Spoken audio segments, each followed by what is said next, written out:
Hi friends, welcome back to the channel, and today we're talking about the ultimate e-reader ebook debate, Kindle or iPad.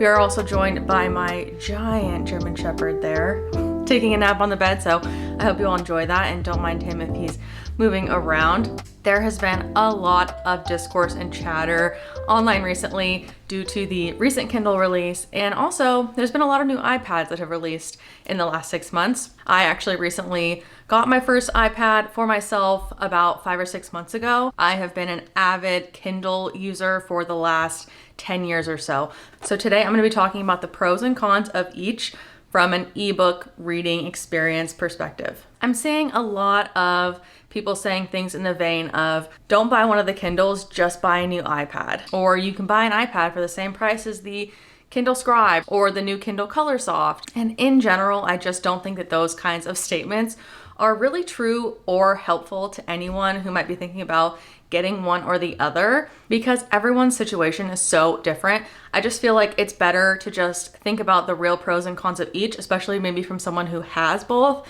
and uses both for very different purposes. So while I do think that either of these options can work for anyone in any situation, just depends on your budget, your lifestyle, your preferences, and what's right for you. There's definitely benefits to both. I also think that there's nothing wrong with having both. I mean, I'm a perfect example of that. I think there's just this kind of overarching trend, not just in the book space, but just in the internet in general, of everyone making a comment and a blanket statement about everything that everyone else is doing. And I just don't think that it's helpful. While I do think it's important to be aware of knowing when to be like, I don't need that, I do think that that's a good thing to practice in general. I also think that life is short. You work hard for your money and you should be able to enjoy it.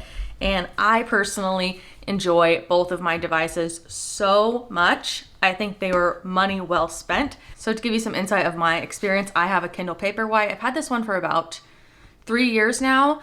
Before that, I had the 2010 Kindle Keyboard. So I have been a loyal Kindle user for a long time, but I really love this Paperwhite.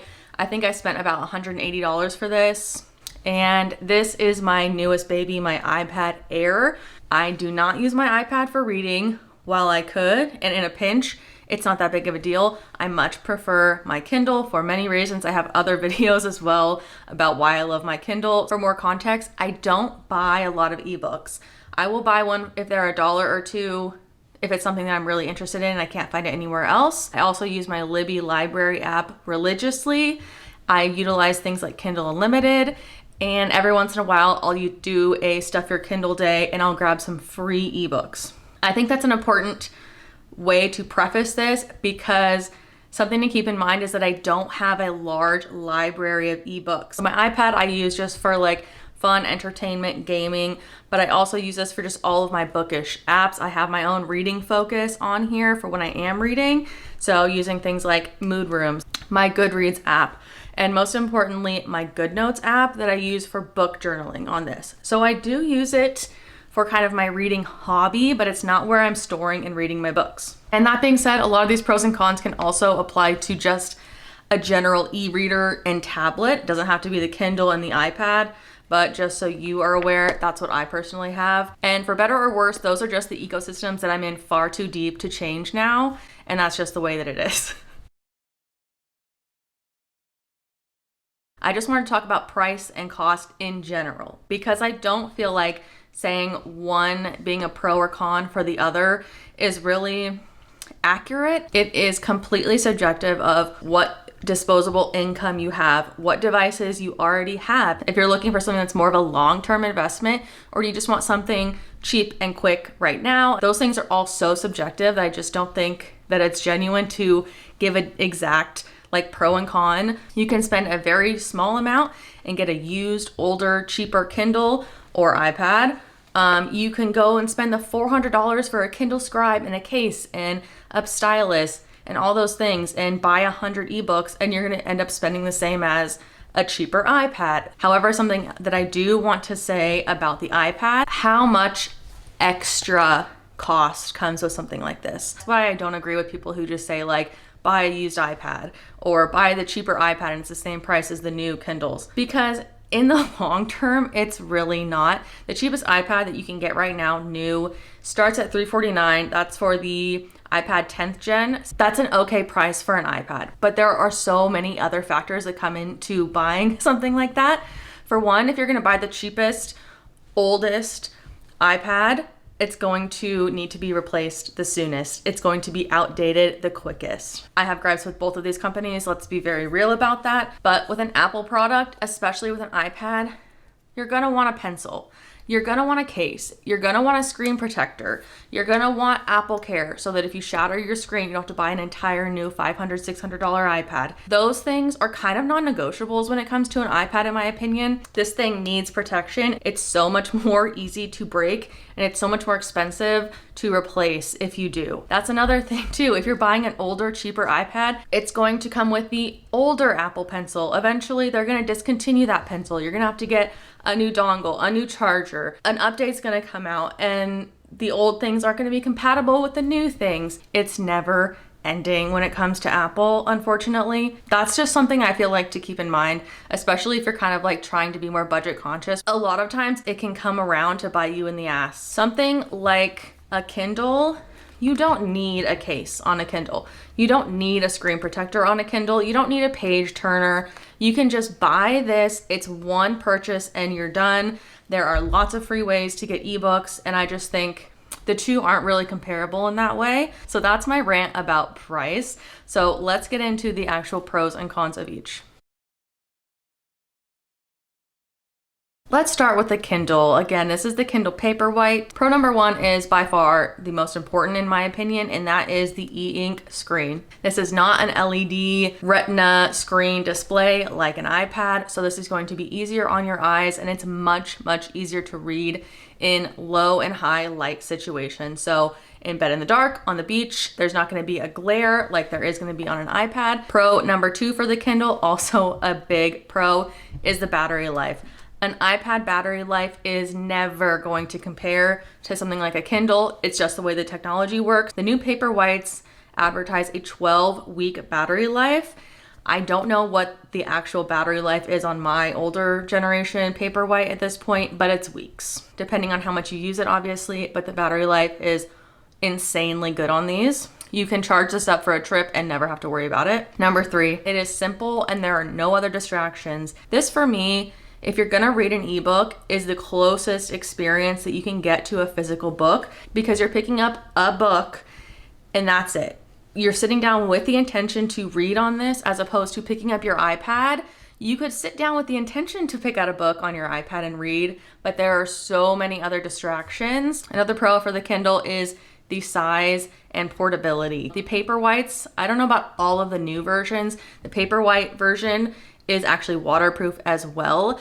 And just the way that it's made, it's a lot more durable in my opinion than an iPad. I'm not worried about this screen cracking, getting crushed. It's just easier to throw in a bag and I'm not so worried about it. The last pro for the Kindle is one that I don't use a lot, but I do think it's a nice feature, is that the Kindle basically, or the Amazon account that's tied to your Kindle, I guess I should say, will save the annotations, highlights, and notes that you make on books. So say that you rent a library book or you borrow a book on Kindle Unlimited and you really love it. You have a lot of quotes highlighted and you want to buy an ebook version of it. If you go and buy the ebook version, load it up on your Kindle, all of your annotations are still gonna be there. I think that's specific to like your use case, but I do think it's a nice feature.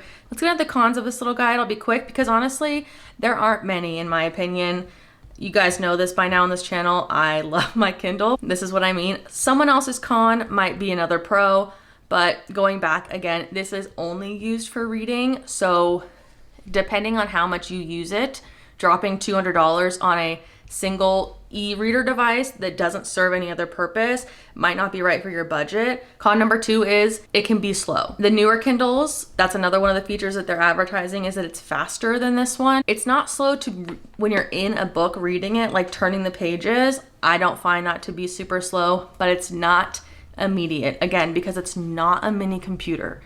It's meant for reading. It's e-ink. The connection isn't gonna be as strong. The chip isn't gonna be as fast. So it is a little bit slower, and the actual browsing and buying of book experience on the device itself sucks. Most companies, Amazon included, are going out of their way to make it more and more difficult for you to buy something elsewhere and use it on their branded device. You can send EPUBs and PDFs to your Kindle via an email, but it's just not as easy. It's just kind of like a workaround. It's an extra step, but to buy things and have them available on here immediately, you're kind of limited to the Amazon e-commerce library ecosystem. And if you're not wanting to support Amazon, you're probably not going to want to buy a Kindle anyway. You know, some people just want to buy the one-time Kindle and not continually throw money at Amazon, which I totally understand. It's absolutely insane to me that you cannot buy a Kindle book on the Kindle app. You have to go to the Amazon app to buy a Kindle version of a book to go and read it on your Kindle or through the Kindle app. It's stupid. I hate that. They want you to remain in their ecosystem. That's just something to seriously consider with the Kindle, is if you are buying them, spending money on a recurring basis, be ready to be locked in to that Amazon and Kindle ecosystem, because they can change the terms and conditions and subscriptions, their platforms at any given time.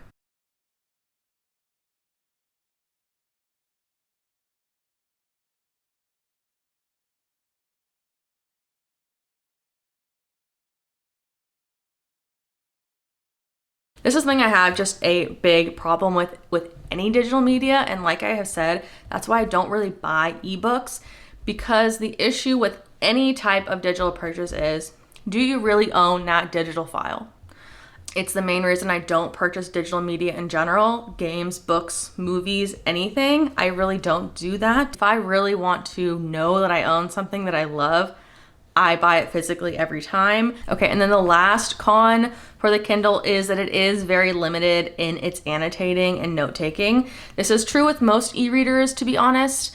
It's not something that I really have a personal gripe with, because I never mark up my ebooks at all. But even with the Kindle Scribe, you cannot physically write in the book. It's like a sticky note that you can like write annotations on, copyrights, patents, all that kind of stuff. So you're really limited to like highlighting and typing in little notes that aren't gonna be like directly on the page. So you're not gonna be able to be like doodling and doing stuff like that.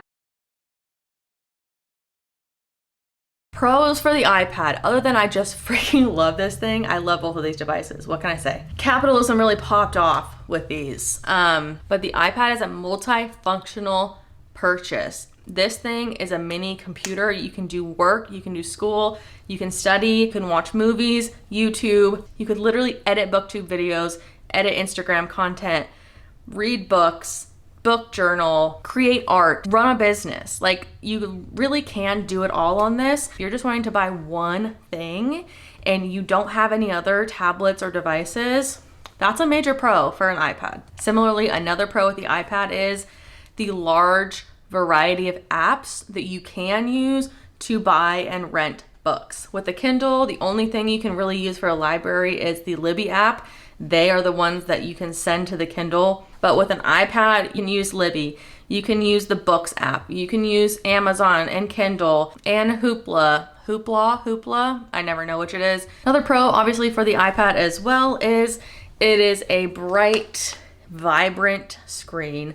For me, I don't really care about that. I don't care about the book covers, but I know that is something that a lot of people have been wanting from a Kindle for a very long time, is the color. Even with the new Color Soft, I still think it's underwhelming. I don't see the point. But if you're really into seeing all of the nice, pretty, bright book covers, they're gonna look a lot better on an iPad, I'll tell you that much. Even though it still has a lot of workarounds and there's still a lot of limitations, you can be a lot more creative with things like annotating and book journaling. Again, it's not quite as straightforward as you might hope due to things like copyrights and file types and all that kind of stuff. But you could, screenshot pages in an ebook, write up on it, doodle on it, throw it into Procreate, create an Instagram post, create a scrapbook, do book journaling. I personally really love book journaling on this. There is a lot more like creative freedom, not just with reading a book specifically, but like the book hobby in general or book content creation. Another pro with the iPad is if you are reading for something like work or school, or if you're reading like a self-help book, or if you do want to kind of take notes as you're reading, you can do a split screen on an iPad. For example, I do this a lot when I am book journaling. Kindle couldn't do it in a million years even if it wanted to. The amount of customization and how cute you can make your home screens. I personally have an entire reading focus that just has all my bookish stuff. I have another video as well on how I set up my reading focus if you're interested. You can set up background screensavers, wallpapers, color code it, do all that kind of fun customization stuff. You can always throw cases on either of these, but for the actual device and screen itself, the iPad has so many options when it comes to customizing it for your own taste and add your personality. I already kind of touched on this in the price, but in my opinion, a con of the iPad is that it just needs more stuff. A case and a screen protector, bare minimum, are gonna be a must for the iPad. You just wanna protect it. Con number two, it's gonna be a little bit more complicated to get stuff kind of set up and going if you're not someone who's really tech savvy and you don't wanna have all these various apps and things. It can get confusing really fast. Again, I mentioned this in the Pro on the Kindle, so it's obviously gonna be a con for the iPad, is the battery life. You're not gonna probably even be able to get through an entire full book on this without having to at least charge it once. Now that's gonna totally depend on, again, your settings, the iPad that it is, the length of the book, all those kinds of things, but they're never gonna compare. The battery life's always gonna be worse on an iPad. Again, is the screen. It's going to strain your eyes, and in my opinion, it's just more like looking at a giant phone. And I just feel like, I know there's studies and things that I could like cite here. I just feel like it's not as good for your brain. I feel like it's too bright, it's too stimulating. Something that I love about the Kindle is reading before bed. Reading on an iPad before bed, I feel like is just gonna keep you up. The light is too bright and intense. I do have sensitive eyes, so if you do as well, I just think that the screen on this is really not a good experience for reading, especially for long periods of time. Another con for the iPad is you are so much more likely to be distracted. I know, again, like I said, you can set up focuses on this, but even then, all it takes is one little swipe, one little tap, and you're back on Instagram or YouTube.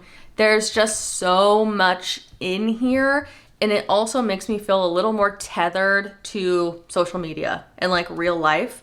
Whereas if I'm picking up an iPad, I'm like, I could be like working on this. I could be doing this. Whereas if I pick up my Kindle, I'm just there to read a book. And lastly, this thing is heavy. I have the iPad Air and I don't know why the hell they call it that. For comparison, even an iPad mini is over 10 ounces and a Kindle Paperwhite is about 7. This iPad Air is about 1 pound. And you think that that doesn't sound like a huge difference. Even just holding it with one hand, it's gonna get tired so quickly. And then especially if you have things like this, cases, Apple pencils, it's just not as comfortable.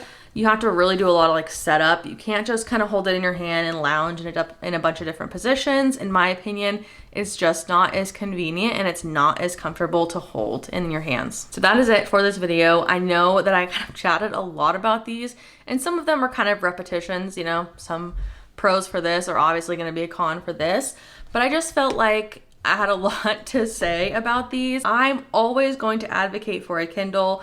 I don't think this is a replacement for this. However, if you are looking to treat yourself or something, if you can make one purchase, if you can get one gift, you know, for Christmas or whatever, and you want to do everything on it, you can never go wrong with an iPad. If you are reading, you know, more than 10 books a year, I personally think you can't go wrong with a Kindle. You can buy used ones. You don't have to buy the brand new color or Paperwhite signature editions.